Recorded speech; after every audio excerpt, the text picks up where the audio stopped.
కార్గ్ island ఇరాన్లో ఉన్నటువంటి ఒక ద్వీపం. ఆ ద్వీపంలో పూర్తి స్థాయి అది ఆయిల్ క్షేత్రం కింద ప్రపంచానికి చెప్పింది.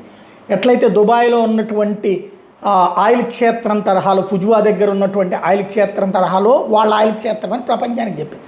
కానీ అది పైకి ఆయిల్ క్షేత్రం దాదాపుగా హార్ముజ్ జలసంధి పక్కన ఉంటుంది అన్నమాట.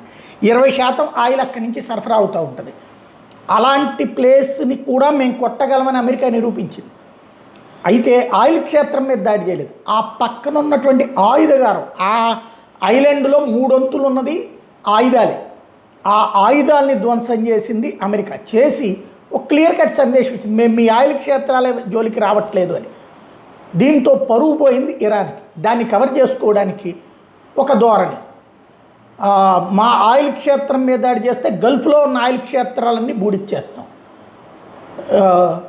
ఇదేదో ఎట్లా ఉందంటే, నా పక్కన నన్ను కొడతా నేను నా పక్కింటోడు కొడతాను అన్నట్టుంది. అమెరికా వాడు దాడి చేస్తే నీకు దమ్ముంటే అమెరికా వాడి ఆయిల్ క్షేత్రాలు ధ్వంసం చేయి. గల్ఫ్ దేశాల ఆయిల్ క్షేత్రం ఏది అమెరికాది కాదు, అలాగే ఇజ్రాయెల్ది కాదు. వాళ్ళు మామూలుగా చాలా చోట్ల కొనుక్కుంటారు, వాళ్ళకి చాలా చోట్ల నుంచి సేకరించుకునే లెక్క ఉంది. ఇరాక్లో ఉంది అవన్నీ. నువ్వు గల్ఫ్ దేశాల ఆయిల్ క్షేత్రాలు ధ్వంసం చేయడం ఏంటి అంటే, గల్ఫ్ దేశాలని బెదిరించి వాళ్ళ ద్వారా వ్యవహరించేటటువంటి ఓ దిక్కుమాలినటువంటి ఎత్తుగడ ఇరాన్ చేస్తుందన్నమాట.